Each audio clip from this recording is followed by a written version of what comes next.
नमस्कार, मी गौरी सूर्यवंशी. एस मराठीमध्ये आपलं स्वागत. वळूया आजच्या बातमीकडे. दिंडोरी आणि निफाड तालुक्यात मंगळवार दिनांक 6 मे रोजी दुपारच्या सुमारास वादळी वाऱ्यासह गारांचा अवकाळी पाऊस झाल्याने शेतकऱ्यांसह व्यापाऱ्यांचे मोठ्या प्रमाणावर नुकसान झाले. वादळी वाऱ्यामुळे अनेक ठिकाणी बेदाण्याचे शेड तसेच कांद्याचे शेड जमीनदोस्त झाल्याने मोठ्या प्रमाणात नुकसान झाले. सध्या शेतकऱ्यांनी कांदा पीक काढण्यास सुरुवात केली असून अचानक आलेल्या पावसामुळे कांद्यांचे मोठ्या प्रमाणावर नुकसान झाले.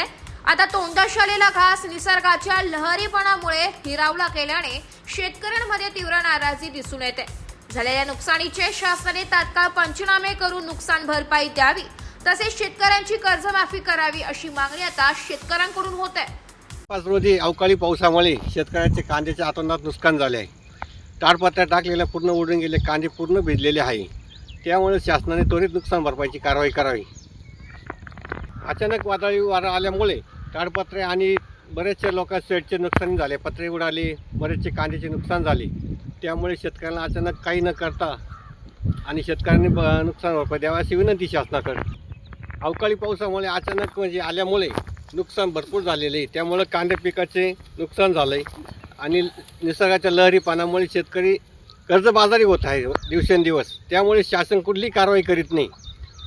विनंती, अवकाळी पावसामुळे नुकसान झाल्यामुळे महायुतीचे सरकार आल्यानंतर वचननाम्यामध्ये असं दिलं होतं कर्जमाफी करू कमीत कमी 3 लाखापर्यंत. शिंदे साहेब असं, फडणवीस साहेब, अजितदादा असतील, यांनी कुठलीही कारवाई केली नाही. त्यामुळे तात्काळ ती कारवाई करावी ही विनंती. आता सध्या अवकाळी पाऊस झालेला आहे, तर कांद्याचं खूप नुकसान झालेलं आहे.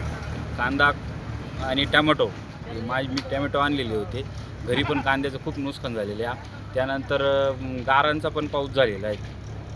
तर त्या संदर्भात शासनाने काहीतरी मदत करावी.